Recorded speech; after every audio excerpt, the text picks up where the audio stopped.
Eu sou o Satoru, um homem perto dos 30 anos, com uma vida quase arruinada. Eu costumava ser um autor de mangá em uma empresa, mas infelizmente fui demitido. Não tendo outra escolha, comecei a trabalhar como entregador de um restaurante. No entanto, eu não sou uma pessoa comum. Um dia, enquanto fazia uma entrega, senti algo estranho. De repente, o tempo retrocedeu um pouco. Isso aconteceu de novo. Este é um fenômeno sobrenatural com o qual estou muito familiarizado e chamo isso de revival. Este fenômeno só ocorre sob uma condição: quando um desastre está prestes a acontecer. É como se o destino estivesse me avisando, me levando de volta de 1 a 5 minutos para que eu pudesse perceber o erro e impedir a tragédia antes que ela acontecesse. Olhei em volta em pânico. O que está acontecendo? O que eu tenho que impedir? Nesse momento, notei um caminhão dirigindo imprudentemente por perto. Percebi imediatamente que o motorista estava inconsciente e o caminhão estava indo em velocidade máxima. Por pouco, uma criança estava atravessando a rua, completamente alheia ao perigo iminente. Eu sabia que esta era a tragédia. O caminhão estava prestes a atropelar a criança. No último segundo, estendi a mão, agarrei o volante e desviei o carro em poucos centímetros, o suficiente para salvar a criança de uma morte certa. No entanto, antes que eu pudesse comemorar o sucesso, outro carro na direção oposta bateu em mim. Fui levado ao hospital, onde minha colega Airi veio me visitar para verificar meu estado. Depois de ficar comigo por um tempo, ela foi embora. Felizmente, meus ferimentos não foram graves, então recebi alta logo e voltei para casa. Lá minha mãe já tinha preparado uma refeição e estava cuidando de mim. Quando minha mãe assistia TV, uma notícia sobre sequestros de crianças apareceu. Isso me trouxe uma velha memória, uma memória que aconteceu quando eu estava no 5º ano. Minha mãe se virou e me perguntou: "Você se lembra desse caso? Você também esteve em perigo de vida naquela época?" Tentei lembrar, mas no início não conseguia me lembrar de muito. No entanto, enquanto pensava nas palavras da minha mãe noite adentro, a memória veio à tona. 2 amigos de infância meus foram sequestrados e assassinados em circunstâncias misteriosas. Um jovem chamado Yuki foi incriminado, mas sua personalidade não era a de um assassino. Ele era uma boa pessoa, alguém que nunca seria capaz de cometer um crime tão hediondo. Mesmo assim, ele foi preso e o caso foi encerrado. Um dia, enquanto minha mãe e eu estávamos fazendo compras no supermercado, experimentei o revival novamente. Imediatamente fiquei alerta e comecei a procurar por qualquer coisa incomum ao redor. Cheguei a perguntar à minha mãe se ela notava algo estranho. Ela olhou em volta, mas não viu nada, até que seu olhar parou em um homem suspeito que segurava uma menina de uma forma não natural, como se ele estivesse prestes a sequestrar a menina. Assim que o homem percebeu que estava sendo observado, ele entrou em pânico e soltou a menina. No entanto, ele não era um alvo fácil de se livrar. Ele começou a nos seguir, minha mãe e eu, no caminho de volta para casa. Minha mãe percebeu que o homem sabia o nosso endereço, mas em vez de entrar em pânico, ela tentou memorizar o rosto dele. Então, ela percebeu algo. Ela reconheceu aqueles olhos. Sua memória começou a se formar até que ela o reconheceu completamente. Sem hesitar, ela ligou para uma antiga colega de trabalho e disse que precisava visitá-la porque havia informações importantes que ela precisava saber. Naquela noite, enquanto minha mãe voltava para casa, determinada a me contar a verdade, ela foi atacada de repente. Uma lâmina afiada perfurou seu peito. Era ele, o criminoso que sequestrou e assassinou crianças. Ele a matou no local, percebendo que ela havia descoberto sua verdadeira identidade. Quando cheguei em casa, encontrei o assassino lá, mas não consegui ver claramente seu rosto ou reconhecê-lo. Ao entrar, gritei: "Mãe, por que você deixou a porta aberta?" Mas a cena diante dos meus olhos fez meu corpo inteiro tremer como se tivesse levado um choque elétrico. Minha mãe estava deitada em uma poça de sangue, com uma faca profundamente cravada em seu corpo. Gritei de horror, atraindo a atenção dos vizinhos. Mas em vez de ajudar, eles acreditaram que eu era o assassino. Como eles poderiam ser tão estúpidos? Como eles poderiam me incriminar depois de tudo que passei? O verdadeiro assassino era muito astuto. Ele ligou para a polícia sobre o incidente armando uma situação para que eu fosse acusado de matar minha própria mãe. A polícia chegou à cena do crime, mas o crime foi planejado meticulosamente e as evidências foram forjadas contra mim. Não tive outra escolha senão fugir. Não conseguia acreditar no que estava acontecendo. Perdi minha mãe e agora fui acusado de assassinato sem ter feito nada. De repente, o revival aconteceu novamente, mas desta vez, quando abri os olhos, vi que tinha voltado aos meus dias de escola primária. Eu tinha viajado 18 anos para o passado. Meu Deus, por que eu voltei tão longe? Deve haver uma razão. Comecei a pensar, analisando a situação ao redor. O que me trouxe de volta? O que isso tem a ver com o assassinato da minha mãe? O assassino esteve por perto durante todos os anos em que fui para a escola? Então, Percebi a terrível verdade. A pessoa que matou minha mãe também foi quem sequestrou e assassinou as crianças. Entendi também por que minha mãe se tornou um alvo. Quando minha mãe viu aquele homem tentando sequestrar a menina, ela o reconheceu, e isso levou à sua morte. Se eu quiser salvar minha mãe, preciso impedir os sequestros e acabar com o plano daquele criminoso. Isso significa mudar o futuro, garantindo que minha mãe viva. Comecei a relembrar todas as memórias do passado, até me lembrar de uma colega de classe chamada Keio. Lembro-me claramente que a série de sequestros começou com ela, mas por que ela foi alvo? Descobri que Keio era uma menina solitária, sem amigos, o que a tornava o alvo perfeito para um sequestrador. Sem hesitar, abordei Keio e, através da nossa conversa, percebi que ela não era apenas uma menina quieta. Ela estava passando por coisas que nenhuma criança deveria passar. Com uma observação atenta, notei hematomas em seu corpo, e entendi claramente que ela estava sendo abusada e espancada por seus pais. Determinada a proteger Keio, decidi abordá-la mais de perto para que o sequestrador não a perdesse de vista. Convidei-a para minha festa de aniversário, no dia 2 de março, e perguntei: "Você virá?" Ela hesitou por um momento, mas finalmente concordou. Estou determinada a manter Keio segura. Por isso, me sacrifiquei. O sequestro começou com Keio em março. Lembrei-me de ter lido nos registros que naquela época ela tinha 10 anos, enquanto as outras crianças sequestradas tinham 11 anos. Isso só significava uma coisa: a menina foi sequestrada antes do seu aniversário. Isso significa que preciso descobrir a data de nascimento exata de Keio para determinar o dia em que ela foi sequestrada. Perguntei diretamente à menina, mas ela se recusou a me dizer. Não desisti, então entrei furtivamente no arquivo de alunos da escola para encontrar o nome da menina e ver quando era seu aniversário. Naquele momento, o professor me pegou e perguntou: "O que você está fazendo aqui?" Tentando esconder minhas ações, respondi: "Nada, senhor, eu só queria saber quando era o aniversário de Keio." O professor sorriu e disse: "Eu sei que você está interessado na garota. De qualquer forma, o aniversário de Keio é no dia 2 de março. Fiquei chocada. Isso significa que o aniversário de Keio é no mesmo dia que o meu, e também significa que a menina será sequestrada no dia 1º de março. Tenho que protegê-la naquele dia. Depois disso, decidi ir ver Yuki, o jovem que foi falsamente acusado, para confirmar que ele não era o verdadeiro assassino. E, de fato, percebi que era impossível Yuki ser o culpado. Isso apenas me tornou mais determinada a protegê-lo das falsas acusações que o aguardavam. Depois disso, visitei Keio em sua casa. Mas quando toquei a campainha, ninguém respondeu. Notei pegadas no chão e uma bolsa deixada na porta, o que me deixou inquieto. Sentindo que algo estava errado, decidi entrar pela janela do quarto ao lado, e o que vi lá dentro me chocou e me enojou. Encontrei Keio deitada no chão em um estado deplorável. Quando me aproximei, a menina disse fracamente: "Não se aproxime."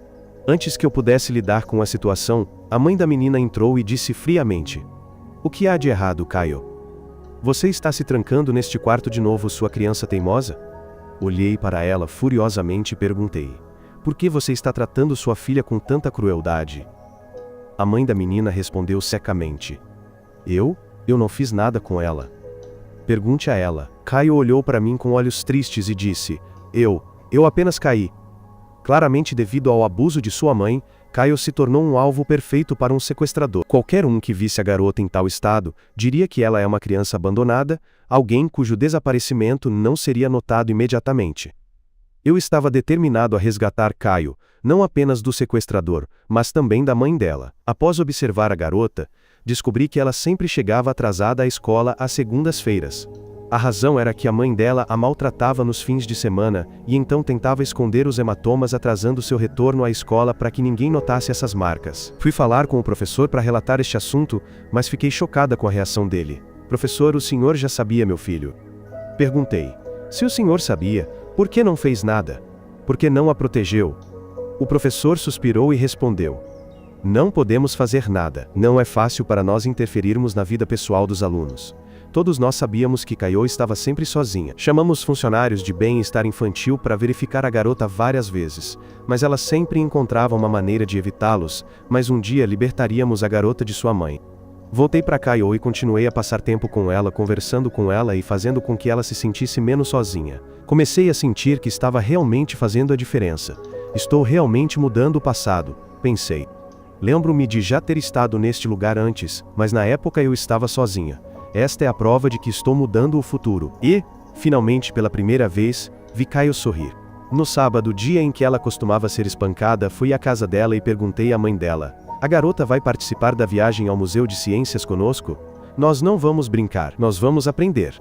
A mãe dela respondeu friamente: Não, temos coisas para fazer em casa. Então ela se virou para Caio e perguntou: O que você acha? Você quer ir? Pela primeira vez, Caio desafiou sua mãe e disse: Eu quero ir. A mãe dela ficou furiosa e estava prestes a bater nela. Mas naquele momento, minha mãe chegou à porta e interveio. Deixem as crianças irem juntas, disse ela. Está tudo bem. Sob a pressão crescente, a mãe de Caio finalmente cedeu e Caio foi ao museu comigo. Passamos um tempo maravilhoso juntos. No entanto, durante o passeio, de repente tive uma sensação estranha. Esses eventos parecem familiares. Estou repetindo os erros do passado? Não, não posso desistir. Tenho que continuar tentando. No final do dia, todos voltaram para casa e tudo parecia bem. O dia fatídico. 1º de março. Neste dia, não saí de perto de Caio, nem por um momento. Quando o dia terminou sem que nada acontecesse, senti uma onda de alívio e alegria. Eu consegui. Impedi o sequestro da garota. Estou realmente mudando o futuro. Em 2 de março, comemoramos meu aniversário, que também é o aniversário de Caio. Passamos um tempo maravilhoso com os amigos, brincando, rindo e aproveitando o momento. Depois disso, um por um, todos voltaram para casa. Mas na manhã seguinte, quando cheguei à escola, fiquei chocada. Caio não estava lá. Uma onda de pânico me atingiu e corri para a casa dela, mas não a encontrei em lugar nenhum. Logo depois, o desaparecimento da garota foi oficialmente anunciado. Entrei em choque. O quê? Tudo que fiz foi inútil.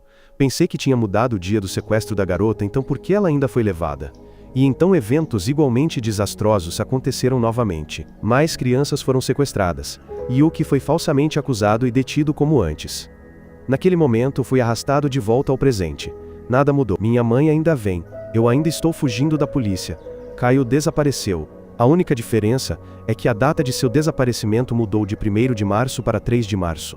Mas eu me recuso a desistir. Enquanto eu fugia, minha colega Airi apareceu e me salvou. Ela me olhou com determinação e disse: Tenho certeza de que você não matou sua mãe. Alguém te armou uma cilada. Então ela acrescentou: Não se preocupe, vou à sua casa e trago algumas roupas e comida para você. Fique aqui e não se mova. Mas ao chegar em casa, ela encontrou uma surpresa preocupante. Uma mensagem chegou ao telefone da minha mãe, mas não era da minha mãe. O telefone estava na mão do assassino. A mensagem dizia: Não se mova. O sangue de Airi congelou. Quando ela abriu a porta, fumaça densa encheu o ar. As chamas estavam devorando a casa. O ar ficou sufocante e Airi começou a perder a consciência. Corri para salvá-la e a encontrei lá. Junto com o sargento, ele me disse: Deixa comigo. Corra, Satoru. Eu a salvarei. Não se coloque em perigo.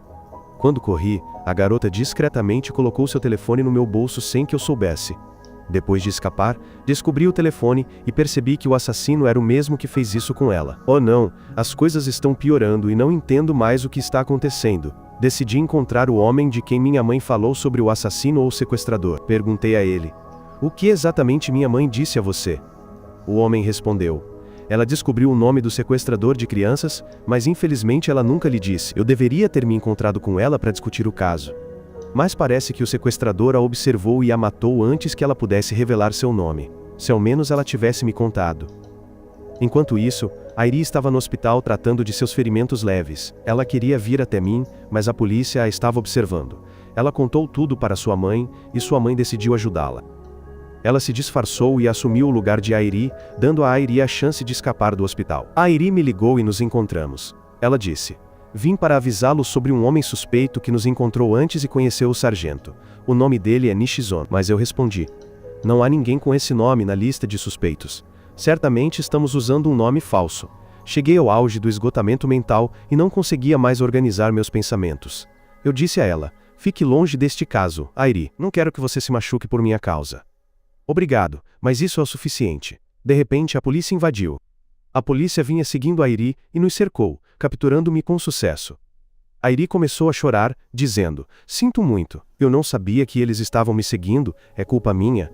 Mas eu a tranquilizei: Está tudo bem, Airi, eu ainda acredito em você. Enquanto era levado, vi o assassino na minha frente, sorrindo maleficamente enquanto escondia o rosto. Naquele momento, tentei ativar minha habilidade para voltar no tempo, murmurando para mim mesmo: Volte. Por favor, volte só desta vez. E, de fato, voltei ao passado, me vendo no Museu de Ciências com Caio 2 dias antes do sequestro. Não podia acreditar que tinha voltado. Cheio de alegria, disse: Desta vez, não falharei, tenho que protegê-la e mudar o futuro. Rebobinei a sequência de eventos até o dia de Natal, o dia em que Kaio deveria ser sequestrada. Decidi agir e disse aos meus amigos: vou à escola pegar algo e volto logo. Fui à casa de Yuki e criei uma cena suspeita, fazendo a polícia intervir e desviando a suspeita dele. Depois disso, encontrei meu amigo Kenya e pedi a ele que me ajudasse a entregar a mãe de Kaio à polícia. O Natal terminou e levei Kaio comigo e disse: ouça, garotinha, vou sequestrá-la. Você concorda? A garotinha respondeu: tudo bem, sem problemas. Levei Kaio a um ônibus velho e abandonado perto da escola, preparei um lugar para ela e trouxe algumas mantas e comida. Tudo estava correndo bem. O primeiro dia passou pacificamente e eu comecei a mudar o futuro. Mas de repente Kaio ouviu passos se aproximando do ônibus. Não era eu. Era o assassino. A garota prendeu a respiração de medo. O assassino colocou sua bolsa dentro do ônibus e foi embora sem notar ninguém lá. Acontece que este era o esconderijo do assassino. Oh não, nós nos escondemos na toca do próprio vilão. No dia seguinte, Kaio me contou e contou a todos os nossos amigos o que aconteceu. Abrimos a bolsa e encontramos as ferramentas do assassino lá dentro. Fiquei chocada. Estamos bem no covil do assassino. Temos que sair daqui imediatamente. Eles perguntaram: para onde vamos? Eu respondi: sigam-me. Levei-os para minha casa. Minha mãe, surpreendentemente, sorriu e disse: o que está acontecendo? Você foi quem sequestrou a garota? Respondi: a mãe não me disse para não machucar a amiga dela? Minha mãe nos acolheu e cuidou da garota como sua própria filha. Kaio ficou extremamente comovida e chorou ao sentir tal gentileza. Depois, minha mãe levou a garota para casa. No entanto, a mãe de Kaio não aceitou a situação e disse: vocês sequestraram minha filha? Vou chamar a polícia. Eles responderam: quem deveria relatar a quem? Se você se importasse tanto com a garota, por que não a procurou por 3 dias inteiros? Ou você só disse isso para parecer bem? Ela gritou furiosamente. Como vocês ousam? Vocês também estão me culpando? Então ela avançou e tentou bater neles, mas sua filha deu um passo à frente para protegê-los. A avó bateu na sua filha e assim que se preparou para bater nela mais uma vez, percebeu que era uma armadilha para si. Por fim, a mulher teve de enfrentar as consequências das suas ações. Os serviços de proteção à criança intervieram e ganharam a custódia de Kaio, tirando os direitos parentais da mãe da menina.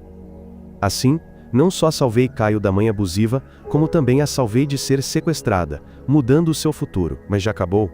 Ainda não, meu amigo. Ainda há mais alunos em perigo, e um deles é meu amigo, o que me ajuda a protegê-lo mais facilmente estando por perto. No entanto, o problema maior é a segunda menina, Aya, que estuda numa escola completamente diferente e não tem nenhuma ligação comigo nem com os meus amigos. Kenya reparou na minha preocupação e perguntou: o que se passa? Não estavas a tentar salvar Kaio da mãe dela? Já o fizemos. Então, o que se passa na tua cabeça agora? Respondi: na verdade, vou contar-te, mas não digas a ninguém. O meu objetivo não é apenas salvar a ela da mãe. Estou a protegê-la de um sequestrador e de matá-la. Kenya ficou chocada. O quê? Pensas que esta pessoa vai parar em Kaio? Neguei com a cabeça.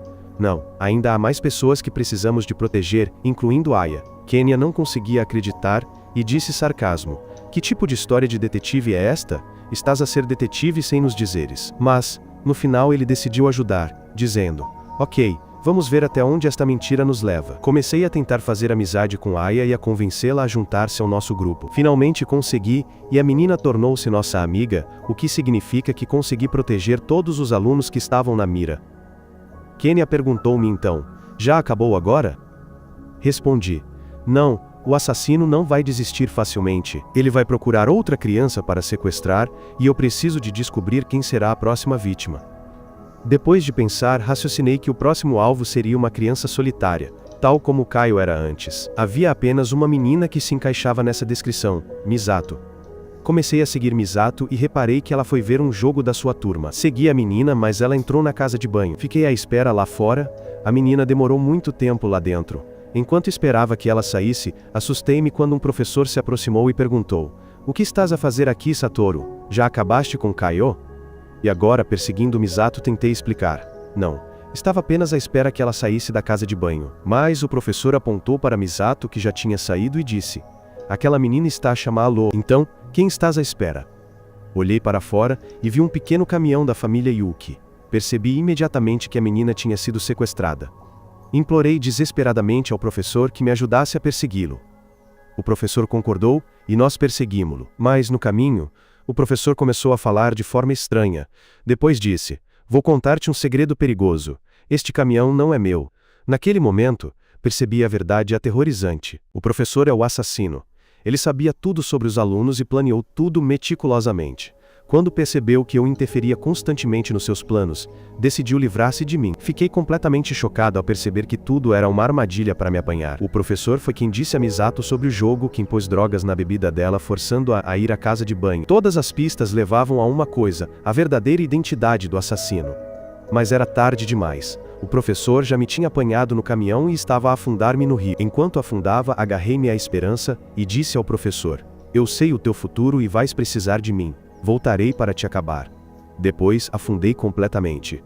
15 anos passaram enquanto eu estava em coma profundo devido ao acidente. Acontece que o professor não me matou porque sentiu que precisava de mim. Ele foi até influenciado pelas minhas palavras quando disse que sabia o seu futuro. Durante todos estes anos, a minha mãe nunca me abandonou e continuou a cuidar de mim até que eu finalmente acordei. No entanto, acordei sem memória, sem me lembrar de nada além do meu nome. A minha memória estava turva e confusa. Os amigos começaram a vir visitar-me, incluindo Kenya. A minha mãe disse-lhes para não me forçarem a lembrar-me do passado. Não o pressionem. O rapaz vai recuperar a memória sozinho. Keio também veio visitar-me, revelando que ela se casou e até teve um filho. Ao vê-la, não consegui conter as lágrimas. Ela era a garota por quem eu arrisquei a minha vida para salvar. Ela agradeceu-me fervorosamente, dizendo: obrigada, Satoru, por me protegeres. Sou grata do fundo do meu coração por me teres tirado da escuridão em que vivia. Quando toquei na mão da criança, a minha memória começou a voltar. Percebi que não só salvei Caio, como também os meus amigos. De repente, lembrei-me de toda a verdade. O assassino é o professor. Voltei para a sala para começar a fisioterapia para poder andar. Afinal, o facto de eu não conseguir mover-me após 15 anos de cama era natural. No entanto, graças a uma forte determinação, recuperei a uma velocidade espantosa que nem os médicos conseguiam acreditar. Algum tempo depois, o professor veio visitar-me e perguntou: não te lembras de mim? Fingi ainda ter amnésia e respondi: não, quem é você? Sentindo-se aliviado, o professor começou a falar, tentando sondar-me sobre o passado, mas continuei a fingir ter perdido a memória. Por isso, o professor acabou por ir embora. Depois disso, decidi visitar uma criança doente. Mas, no caminho, encontrei o professor por acaso, que se ofereceu para vir comigo. Em vez disso, o professor levou-me para o telhado e perguntou de repente de forma severa: já recuperaste a memória, não foi? Tens me enganado todo este tempo. Mas eu não mostrei nenhum medo. O professor continuou: sei que me estás a gravar. Dá-me o telemóvel, não me enganes. Tu és o professor dos meus alunos. Acontece que o professor tinha misturado o sangue da criança doente, juntando-lhe uma substância química. As impressões digitais no tubo pertencem a mim. Portanto, se a criança morrer, eu serei culpado de assassinato e serei preso. Mas ri-me disfarçadamente e disse: faz o que quiseres. Não tenho mais nada a perder neste mundo. Salvei todas as pessoas que amo, e não quero mais nada. Então de repente corri para a beira do telhado, prestes a saltar. Vou saltar agora, e tu serás forçado a confessar o teu assassinato. O professor ficou chocado e perguntou: como raio sabias o meu plano? Ri disfarçadamente e respondi disfarçadamente: eu sei tudo o que aconteceu e tudo o que vai acontecer. Simplificando, destruí completamente o teu futuro, e não podes viver sem mim. Então, atirei-me do telhado, mas como eu esperava, o professor correu e agarrou-me no último segundo. Tenho a certeza que ele não pode viver sem mim. Se ele realmente quisesse matar-me, já o teria feito há muito tempo. Mesmo quando eu estava em coma, no fundo da minha alma, o professor foi assombrado por mim. Naquele momento, o professor percebeu que não tinha saída e disse: não posso deixar-te viver mais tempo. Vais matar-me e acabar com a tua vida? E de facto ele largou-me, e preparou-se para saltar atrás de mim dizendo: não tenho mais lugar neste mundo. Morro contigo. Mas assim que olhou para baixo, ele percebeu que tinha caído na maior armadilha da sua vida. Eu tinha antecipado tudo. Tinha cooperado com a minha mãe e amigos, que esperavam embaixo do edifício, preparando um trampolim gigante para eu aterrar em segurança. Finalmente, o professor percebeu que o seu tempo tinha acabado.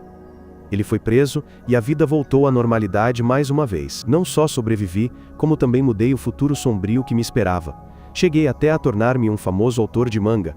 alcançando grande sucesso e provando o meu talento. Um dia, voltei ao lugar onde tinha conhecido Airi, e lá, encontrei-a mais uma vez. Claro que ela não me reconheceu, mas a forma de falar e tudo sobre ela era exatamente como me lembrava. Assim termina uma jornada cheia de eventos emocionantes e extraordinários, uma história cheia de emoção e drama que tocou profundamente Satoru e mudou completamente o curso da sua vida. Vamos esperar por mais resumos emocionantes e únicos. A minha história termina aqui, certifica-te de que subscreveste o canal e ativas as notificações. Obrigado por assistires até o fim do vídeo e até a próxima.